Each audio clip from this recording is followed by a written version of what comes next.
Yes बच्चों, जो आपको मैंने लेक्चर नॉर्मल शिफ्ट वाला करवाया था बच्चों मॉर्निंग में, तो यही लेक्चर को मैं दोबारा रिपीट कर रहा हूँ और इसके आगे फर्दर जो लेक्चर होगा मैं वो कंटिन्यू करूँगा। राइट बच्चों, नॉर्मल शिफ्ट ये हम थोड़ा बहुत मैंने इस लेक्चर का पार्ट करवा दिया था, अब मैं ये पूरा पार्ट आपको करवाऊंगा। बच्चों नॉर्मल शिफ्ट के अंदर देखो क्या होता है, जो हमारा जैसे एक कंटेनर है बच्चों, ये मेरे पास एक ऐसे कंटेनर है। इस कंटेनर के अंदर बच्चों मैंने ना वाटर फिल कर दिया, ऐसे कंटेनर के अंदर ऐसे वाटर फिल कर लिया और यहाँ पर मैंने कॉइन रख दिया। आपको पता है अगर मैं यहाँ से इस कॉइन को देखता हूँ, यहाँ से देखता हूँ कॉइन को, तो ये कैसे दिखाई देता है, ये कॉइन थोड़ा ऊपर उठा हुआ दिखाई देता है, ये आपने किया हुआ है, ठीक है ना, ऐसे ऊपर उठा हुआ दिखाई देता है। तो ऐसा क्यों होता है? This is due to refraction. और कितना ऊपर को उठा हुआ दिखाई देता है, this is called normal shift. इसको बोलते हैं बच्चों हम नॉर्मल शिफ्ट। कितना ये ऊपर को उठा हुआ हमें दिखाई देता है, ये डी डिस्टेंस होता है। This distance is called normal shift. कितना ये ऊपर को शिफ्ट हो गया, ठीक है। ये होता किसकी वजह से है? Due to reflection of light. वो कैसे होता है वो देख लेते हैं हम बच्चों। सबसे पहले तो ये क्वाइन से रे निकलेगी, दो रे निकालते हैं क्वाइन से। एक रे तो बिल्कुल सीधी जाएगी और एक रे मैं इस सरफेस पर डाल रहा हूं ऐसे।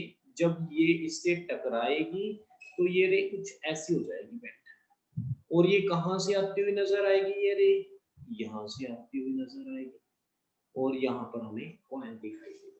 यानी ये किसकी वजह से हुआ? रिफ्रैक्शन ऑफ लाइट की वजह से हुआ।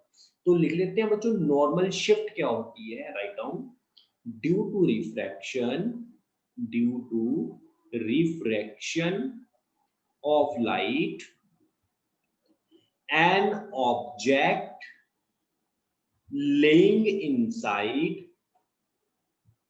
an optically denser medium, laying inside optically denser medium appears to be raised, by some normal distance called normal shift। Right बच्चों, नॉर्मल शिफ्ट का मतलब आपको समझ आ गया क्या होता है। अब बच्चों इसको हम ये वाटर का जो लेवल है इसको टी मान लेते हैं। ये जो अगर मैं यहाँ पर एक नॉर्मल ड्रॉ करूंगा तो ये मेरा क्या बन जाएगा? एंगल ऑफ इंसिडेंस आई बन जाएगा। ये मेरा क्या बन जाएगा? एंगल ऑफ रिफ्रैक्शन आर बन जाएगा। ये जो मीडियम है इसका रिफ्रैक्टिव इंडेक्स एन बी लिख लेते हैं, और ये ए मीडियम है इसका रिफ्रैक्टिव इंडेक्स एन ए लिख लेते हैं। ये मीडियम बी है और ये मीडियम ए है। ठीक बच्चों यहां तक। अब बच्चों इसके अंदर अगर आप ध्यान से देखोगे, इस डायग्राम के अंदर मैं आपको अलग पेन से यहाँ ड्रॉ कर रहा हूँ। ये जो एंगल आई अगर है तो इसका ऑल्टरनेटिव एंगल ये भी आई होगा। इसको मैंने नाम दे दिया ट्रायंगल को ओ, इसको नाम दे दिया पॉइंट को ए, इसको पॉइंट को नाम दे दिया मैंने B. In triangle O A B के अंदर साइन आई कितना होगा? एंगल के सामने वाला क्या होता है? परपेंडिकुलर होता है, ठीक है। तो इस ट्रायंगल के अंदर साइन आई किसके इक्वल होगा? ए बी अपॉन हाइपोटेनस कितना है बच्चों? ओबी। इन ट्रायंगल जिसको मैंने आई मान लिया, in triangle A B I के अंदर अगर मैं बात करूंगा, साइन ये आर है बच्चों, तो ये एंगल भी आर होगा। तो साइन आर किसके इक्वल होगा? A B upon B I. ठीक है, अगर मैं दोनों को डिवाइड करूंगा, sine I upon sine R is equal to A B upon O B, A B upon B I, इसके साथ ये कट गया, बी आई ऊपर आ गया, ओ बी नीचे आ गया। ठीक बच्चों, यहां तक देखो, अगर आपको कोई डाउट है तो आप पूछ सकते हो। अब बच्चों इसके अंदर फर्दर ये जो बी आई है, ये जो बी आई है बच्चों, ये वाला, ये बी आई है, इसको मैंने ऐसे लिखा है, ये ब्लैक कलर से, ये बी आई है और ये ए आई है। इसको अप्रोक्सीमेटली सेम मान सकते हैं, बी आई को अप्रोक्सीमेटली ए बी, ए आई। इसी तरह अगर मैं बात करूं ओ बी को अप्रोक्सीमेटली मैं मान सकता हूं ए ओ। तो बच्चों मैं यहाँ पर पुट कर देता हूँ, बी आई की जगह मैं ए आई पुट कर देता हूँ, बी ओ की जगह मैं ए ओ पुट कर देता हूँ। तो sine I upon sine R is equal to A I upon A O. यहाँ तक देखो बच्चों, क्लियर है आपको यहाँ तक? अब बच्चों ये ए आई क्या होता है? You know what is A I? इस ए आई को क्या बोलते हैं? दिस ए आई, इसको बोलते हैं एप्रिएंट डेप्थ, और इस एओ को क्या बोलते हैं? कॉइन की रियल डेप्थ कितनी है, कहां पर पड़ा है? रियल डेप्थ, ये कॉइन की रियल डेप्थ। ठीक है, अब इसके बाद बच्चों अगर मैं बात करूं, हमारे पास refractive index N B into sine I is equal to N A into sine R. Sine I upon sine R is equal to N A upon N B. ठीक बच्चों, यानी मैं sine I upon sine R की जगह क्या put कर सकता हूं? N A upon N B is equal to apparent depth upon real depth, apparent depth upon real depth. यहां तक देखो बच्चों, ये फॉर्मूला आप लोगों ने लर्न करना है। ये जो रिफ्रैक्टिव इंडेक्स है N A refractive apparent depth, refractive index N A ये वाला, रियल डेप्थ यानी जहां पर कॉइन पड़ा है उसी वाला, जहां पर एक्चुअल में कॉइन पड़ा है रियल डेप्थ पे, उसी का रिफ्रैक्टिव इंडेक्स यहां पर होगा, इसके साथ मैच करेगा, ऊपर होगा दूसरे वाला रिफ्रैक्टिव इंडेक्स। ठीक है, तो ये आपने फॉर्मूला याद करना। एक चीज और याद रखना बच्चों, N A upon N B को मैं लिख सकता हूं बी एन ए, इसको बोलते हैं refractive index of A with respect to B. इसको हम ऐसे लिख सकते हैं, ये चीज याद रखना, आप अपने इसमें कंफ्यूज नहीं होना। ठीक बच्चों, आगे चलते हैं। इसके बाद इसको मैं रब कर रहा हूं, ये आपने फॉर्मूला लर्न कर लिया, इसको मैं रब कर रहा हूं। हाँ जी बच्चों, नॉर्मल शिफ्ट वाला हमने कर लिया फॉर्मूला। नॉर्मल शिफ्ट के अंदर क्या था? एक कंटेनर था बच्चों, कंटेनर के अंदर हमने क्या किया था? एक कॉइन रखा था, ये कॉइन हमें कितना ऊपर उठा हुआ दिखाई देता था? ये d डिस्टेंस ऊपर उठा हुआ दिखाई देता था। ये जो होती थी इसकी एप्रिएंट डेप्थ होती थी, जो हमें दिखाई देती है, और इसकी रियल डेप्थ क्या होती थी? ये वाली इसकी रियल डेप्थ होती थी। आपने फॉर्मूला कर लिया, ये एन बी था रिफ्रैक्टिव इंडेक्स, ये एन ए था, तो आपने फॉर्मूला कर लिया, apparent depth upon real depth is equal to refractive index N A upon refractive index N B. ठीक, यहां तक। अब इसके बाद अगर मैं इसमें थोड़ा बहुत और आगे करूं बच्चों, मैंने ये डी निकालना है। डी क्या था हमारे पास? डी था नॉर्मल शिफ्ट। अगर मैं इसकी वैल्यू निकालना चाहता हूं, नॉर्मल शिफ्ट कितना हुआ, suppose we have to calculate D. अब डी कैसे कैलकुलेट करेंगे, इसको क्या बोलेंगे, नॉर्मल शिफ्ट। यस बच्चों, ये टोटल कितना था, इस पॉइंट को मैंने ओ दिया था नाम, और इस पॉइंट को आप ट्रायंगल में देखना क्या नाम दिया था हमने, इसको दिया था ए, और इसको पॉइंट को नाम दिया था आई। अगर मैंने निकालना है ओ आई, यानी मैंने क्या निकालना है बच्चों, ओ आई, ठीक है, ओ आई निकालना है। ओ आई निकालना है तो मैं ए ओ में से ए आई माइनस कर दूंगा। ए ओ कितना है टोटल, डी है। ए आई कितना है, एपरेंट डेप्थ है टी। यस बच्चों, यहां तक देख लो, क्लियर आपको इतना, ठीक। अब यू नो एपरेंट डेप्थ की वैल्यू कितनी है, apparent depth real depth is equal to N A upon N B. Real depth हमारे पास कितनी है बच्चों, डी है total real depth point, sorry real depth हमारे पास कितनी है, ये टोटल डेप्थ हमें कितनी दी हुई थी, टी दी हुई थी। तो apparent depth is equal to N A upon N B into real depth कितनी थी हमारे पास बच्चों, टी थी। तो ये वैल्यू यहाँ पर पुट कर लो तो नॉर्मल शिफ्ट आ जाएगी, डी नॉर्मल शिफ्ट आ जाएगी। सॉरी बच्चों, ये था हमारे पास ए ओ टोटल था टी, ए ओ टोटल था टी, ये टोटल टी था A O, minus D A, D A, D A कितना है, N A upon N B into T. तो डी कितना आ गया, 1 minus N A upon N B into T. ये डी क्या था हमारे पास, इसको बोलते हैं हम नॉर्मल शिफ्ट।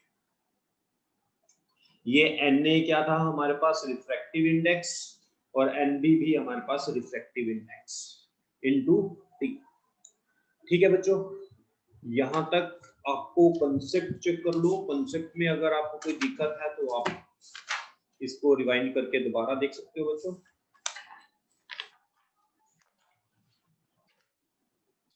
ये नॉर्मल शिफ्ट का हमने फॉर्मूला निकाल दिया।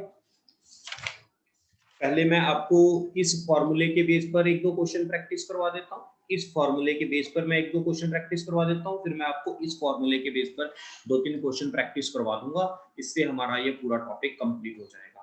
Late us start with this concept, questions related with this concept. तो बच्चों अब आपको पता लग गया apparent depth upon real depth is equal to N A upon N B. ये एन बी वो होता था जहां पर ऑब्जेक्ट पड़ा है उसका रिफ्रैक्टिव इंडेक्स, ये एन ए वो होता था जहां पर रे जाती थी रिफ्रैक्शन के बाद। क्लियर है, तो ये चीज आपने याद करनी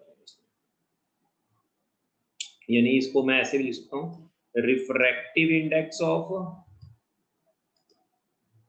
रिफ्रैक्टेड रे, जहां पर रिफ्रैक्ट होकर रे जाती है, और एन बी क्या है हमारे पास, refractive index of incident, refractive index of incident ray. तो बच्चों ये चीज आपने याद करनी है, ठीक है। तो पहले इसके रिलेटेड हम क्वेश्चन करते हैं। एक बड़ा प्यारा सा क्वेश्चन है जो पेपर में ज्यादातर पूछा जाता है, तो वैसा क्वेश्चन हम ट्राई कर लेते हैं। क्वेश्चन है bird problem, bird fish problem. Bird fish problem में क्या होता है, एक बर्ड है, यहाँ पर हमारे पास एक फिश है, ये मेरे पास एक फिश है बच्चों, बर्ड, और यहाँ पर एक फिश, ये फिश है, ये बर्ड है बच्चों। ये ना पानी है, फिश पानी के अंदर है ऐसे। अब बर्ड जो है सरफेस से वाटर लेवल से 30 सेंटीमीटर ऊपर है, फिश जो है वो 40 सेंटीमीटर पानी के अंदर है, ये एयर है और ये वाटर है। वाटर का रिफ्रैक्टिव इंडेक्स 4/3 दिया हुआ है, होता भी है, और एयर का रिफ्रैक्टिव इंडेक्स 1 होता है। हमने क्या पता करना है, find the apparent depth of fish for bird and apparent height of the bird। दो पार्ट में ये क्वेश्चन करना है। सबसे पहले तो हमने ये पता करना है apparent depth ऑफ फिश पता करनी है फॉर बर्ड। बर्ड के लिए फिश की डेप्थ कितनी होगी बच्चों। अगर हम बाहर से देखते हैं, अभी हमने किया कि जो इसके अंदर पानी के अंदर ऑब्जेक्ट पड़ा होता है कुछ भी, वो थोड़ा ऊपर उठा हुआ दिखाई देता है, तो ये हमने किया है। तो मैं इस बर्ड के लिए देख रहा हूँ, bird is observer, bird observer है, तो फॉर्मूला क्या होता है, D A upon D R, real apparent depth upon real depth, N A upon N. ठीक है, अब ऑब्जेक्ट कहाँ पड़ा है, वो रियल डेप्थ कितनी है, किसको देखना, पहले तो हम देख रहे हैं बर्ड के लिए, फॉर बर्ड, बर्ड ने देखना है। ठीक है, बर्ड के लिए देख रहे हैं हम, बर्ड ने देखना है फिश को। तो हमारे पास एपरेंट डेप्थ तो हमने पता करनी है, रियल डेप्थ फिश की कितनी है बच्चों, 40 सेंटीमीटर है। इसके बाद हमारे पास apparent depth, sorry refractive index A का, रे कहां पर जा रही है, एयर में जा रही है, फिश से रे निकलेगी तो एयर में जाएगी, तो उसका 1 हो गया। फिश किसके अंदर, ऑब्जेक्ट किसके अंदर है, उसका रिफ्रैक्टिव इंडेक्स 4/3 हो गया, यानी ये 3/4 बन गया। D A is equal to 3/4 into 40, इसको बोल देंगे 10, तो ये 30 सेंटीमीटर आ गया। ठीक है बच्चों यहाँ तक। अब इसके बाद अगर मैं बात करूं आपसे फर्दर, इसके बाद अगर मैं बात करता हूं बच्चों फर्दर, बर्ड के लिए, फोर फिश के लिए, फिश के लिए कितना होगा, ये तो बर्ड के लिए हो गया, फिश है 40 पर, लेकिन बर्ड को कहां पर लगेगा भी, वो कहां पर है, उसको लगेगा ये 30 सेंटीमीटर है, तो इसके हिसाब से ये जाता है, उसे ये होता है जितनी देर में मैं यहाँ पहुंचूंगा फिश ऊपर पहुंच जाएगी, लेकिन एक्चुअल में तो फिश 40 पर होती है, तो फिश इससे क्या हो जाती है, बच जाती है। अगर मैं बात करूं फोर फिश के लिए, फिश को बर्ड कहां दिखाई देगा, अगर फिश को देखना है, फिश ने बर्ड को देखना है तो क्या होगा, यानी बर्ड क्या हो गया, ऑब्जेक्ट हो गया, तो अब बर्ड से रे आएगी, तो फिर formula apparent depth real depth N A upon N B. अब बच्चों मुझे ये बताओ अपरेंट डेप्थ कितनी होगी यहाँ पर, तो हमने पता करनी है। रियल डेप्थ सरफेस से बर्ड कहां पर है, रियल में 30 सेंटीमीटर पर है। रिफ्रैक्टिव इंडेक्स किसका, जहां पर रे जा रही है, बर्ड से रे किधर जाएगी, फिश की तरफ, क्योंकि बर्ड से रे निकलेगी ना, फिश ने देखना, जिसने देखना उसके अंदर आईज के अंदर रे जाएगी, तो फिश जो बर्ड है, तो ये रिफ्रैक्टिव इंडेक्स किसका आएगा बच्चे, जहां पर रे जा रही है, रे बर्ड से निकलेगी फिश की तरफ जाएगी, तो फिश का रिफ्रैक्टिव इंडेक्स 4/3, और कहां से निकल रही है, बर्ड से, तो बर्ड का रिफ्रैक्टिव इंडेक्स कितना है बच्चों, वो है हमारे पास क्लियर एनीवन, तो डीए कितना आ गया 4/3 into 30, तो ये आ गया 40 सेंटीमीटर, यानी जो बर्ड है वो 30 पर है, लेकिन फिश को लगेगा वो थोड़ा ऊपर है, 40 सेंटीमीटर पर है। That's it. ये देखो आपको कंसेप्ट क्लियर हुआ, बहुत अच्छा क्वेश्चन था, सुंदर क्वेश्चन था। एक क्वेश्चन मैं आपको और करवा देता हूँ, इसके साथ के और एडवांस क्वेश्चन भी हैं, लेकिन आपको इतने करने की जरूरत नहीं है, जितना का आपको जरूरत है वो क्वेश्चन मैं आपको करवा रहा हूँ। दूसरा क्वेश्चन हम ट्राई करते हैं। दूसरा क्वेश्चन भी ठीक है, क्वेश्चन थोड़ा सा टफ लेवल है पहले के कंपैरेटिवली, और अगर मैं इसके बाद और करवाऊंगा तो वो ज्यादा टफ हो जाएंगे, तो हमने ये दो क्वेश्चन भी करने हैं। ये एयर है, ये भी एयर है 1, और रिफ्रैक्टिव इंडेक्स 1.5 है। यहाँ पर बच्चों हमने ऑब्जर्वर रखा हुआ है, ये कितने डिस्टेंस पर है ऑब्जर्वर, 20 सेंटीमीटर पर, और ये थिकनेस कितनी है बच्चों, 15 सेंटीमीटर, और ये डिस्टेंस यहाँ पर जहां पर ऑब्जेक्ट पड़ा है वो कितना है, 10 सेंटीमीटर पर। फाइंड, क्वेश्चन है फाइंड एपरेंट डेप्थ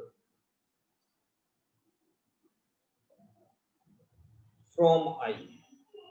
अब बच्चों पता बात क्या है, यहाँ पर देखो ऑब्जेक्ट पड़ा है, दो सरफेस आ गई, एक ये आ गया एक ये आ गया, तो दो सरफेस की वजह से जो ऑब्जेक्ट एक्चुअल में आई से 20 प्लस 15 प्लस 10, तो कितना एक्चुअल में रखा कितना हुआ है, 20 में 15 प्लस करो 35 और 10 प्लस करो 45, एक्चुअल में ऑब्जेक्ट पड़ा है आई से 45 सेंटीमीटर दूर।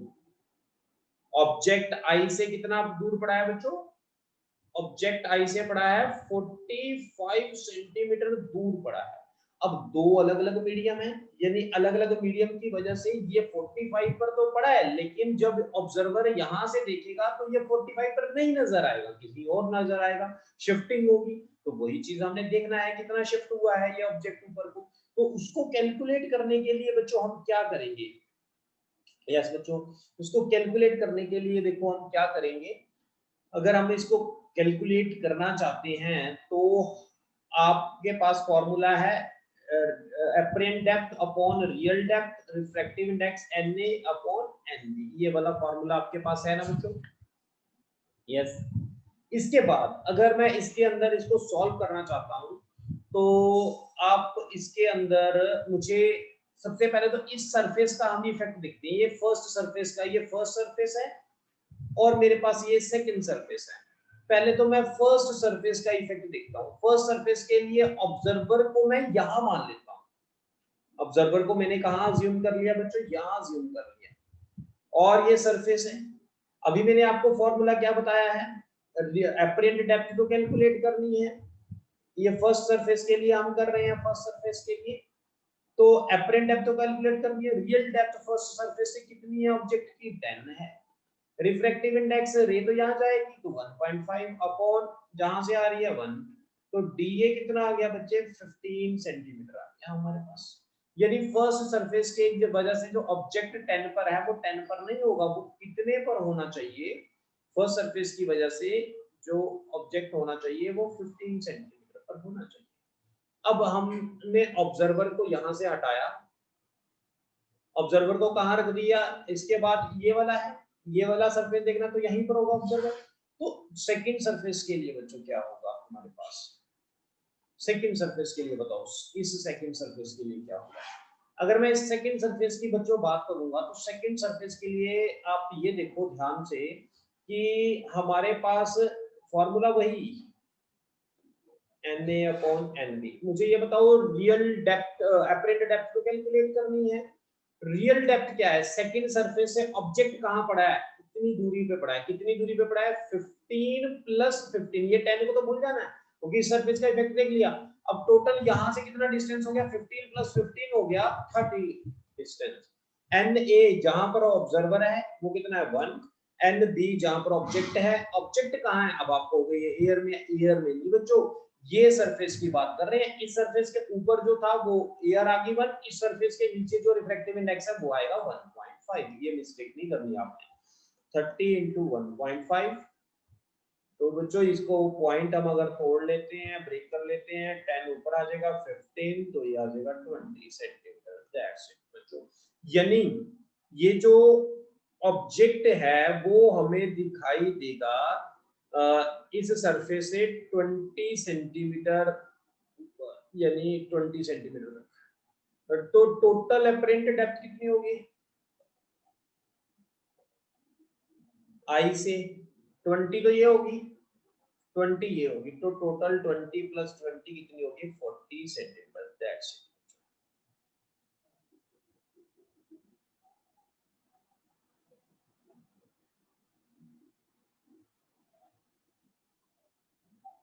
क्लियर है बच्चों यहां तक? अब इसके बाद अगर मैं बात करूं फर्दर, अगर बच्चों मैं बात करता हूं आपके साथ शिफ्टिंग वाले क्वेश्चंस की बात करता हूं। नॉर्मल शिफ्ट डी का जो फॉर्मूला होता था वो मैंने आपको डिराइव करवाया था। डी का फॉर्मूला क्या था वो बच्चों मुझे आप बता दो। नॉर्मल शिफ्ट का जो हमने फॉर्मूला डिराइव किया था वो आया था, टी आया था 1 माइनस, आपने फॉर्मूला जो अभी हमने डिराइव नहीं किया था शिफ्टिंग वाला, वो फॉर्मूला हमारे पास क्या आया था देखना, चेक करना। वो जब हमने फॉर्मूला डिराइव किया था तो वो फॉर्मूला क्या आया था? यस बच्चों, वो 1 minus N S N, yes बच्चों, N A upon N B, देखना यही था, ठीक है ना, यही था हमारे पास बच्चों। अब देखो इसके अंदर ये मैंने किया था ऐसे, अगर वाटर है इसका रिफ्रैक्टिव इंडेक्स एन बी है, इसका रिफ्रैक्टिव इंडेक्स एन ए था हमारे पास, जो एक क्लियर।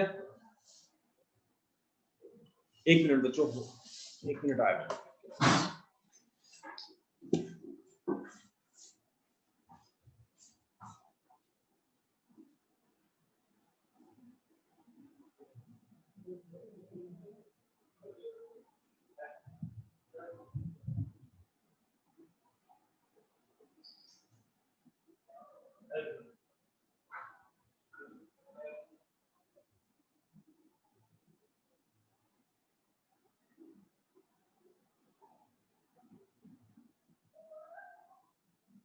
ये ऊपर आ गया है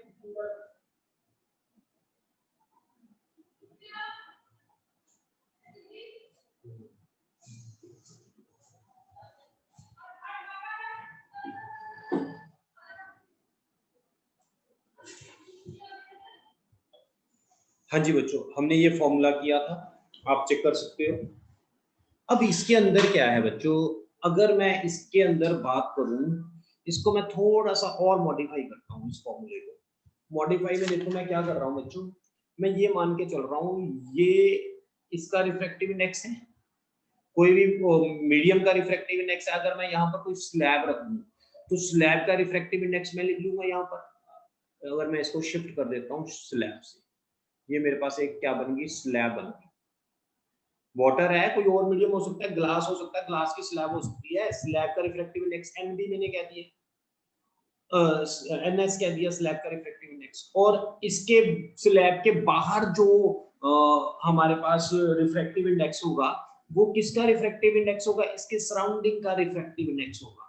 सराउंडिंग का रिफ्रैक्टिव इंडेक्स एनएस को पाल दिया, इसका सराउंडिंग इधर भी कुछ भी हो सकता है, एनएस हो गया। तो मैं इसको फॉर्मूले को थोड़ा सा चेंज कर देता हूं। जब किसी ऑब्जेक्ट को हम स्लैब के अंदर से देखते हैं, जब किसी ऑब्जेक्ट को, बच्चों इसकी डेरिवेशन हम अलग भी कर सकते हैं लेकिन आपको करने की जरूरत नहीं है, वो बहुत टफ लेवल की बनती है। वहीं से मैंने ये डेरिवेशन आपको सीधा फॉर्मूला बता दिया, तो आप इसको डायरेक्ट ही ट्राई करो कि अगर ये स्लैब की वजह से हमने शिफ्टिंग देखनी है, ऑब्जेक्ट को कहीं पर भी रखा है, तो अगर स्लैब की वजह से शिफ्टिंग देखनी है तो मैं इस फॉर्मूले को ऐसे कर लेता हूँ चेंज, 1 माइनस जो हमारा refractive index ns upon n slab. ये अगर बच्चों n स्लैब का रिफ्रैक्टिव इंडेक्स सराउंडिंग से ज्यादा होगा तो शिफ्टिंग जो होगी वो ग्रेटर देन 0 होगी, ठीक। अगर n स्लैब का रिफ्रैक्टिव इंडेक्स कम होगा सराउंडिंग से तो शिफ्टिंग लेस देन 0 होगी, क्योंकि ये बढ़ गया ये कम हो गया, सॉरी ये बढ़ गया तो मतलब 1 से ज्यादा टर्म बढ़ जाएगी तो ये नेगेटिव आ जाएगी, ठीक है। नेगेटिव का मतलब अगर शिफ्ट नेगेटिव हुई तो इसका मतलब होता है शिफ्टिंग जो होगी that is direction opposite to incident रे।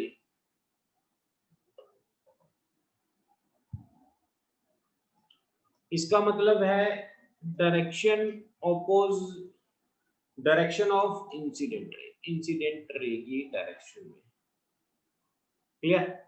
जैसे कि एग्जांपल से करते हैं हम, जैसे कि बच्चों अगर मैं बात करूं, ये मैंने 3 स्लैब रख दी, एक n1, एक n2, एक n3। इसके सराउंडिंग में रिफ्रैक्टिव इंडेक्स ns है, यहाँ पर ऑब्जेक्ट पड़ा है। ये थोड़ा सा अच्छे लेवल का क्वेश्चन हो गया, t1 thickness, t2 thickness, t3 thickness. तो अगर मैंने इसको सॉल्व करना है शिफ्टिंग के लिए जिसको मैं d के साथ रिप्रेजेंट करता हूँ, तो फर्स्ट स्लैब की थिकनेस कितनी है, t1, 1 माइनस सराउंडिंग का refractive index ns upon slab का रिफ्रैक्टिव इंडेक्स। सेकंड की कितनी हो जाएगी, t2, 1 minus ns upon n2। Third T3 1 minus ns upon n3। तो ये थर्ड की आ जाएगी हमारे पास शिफ्टिंग, क्लियर।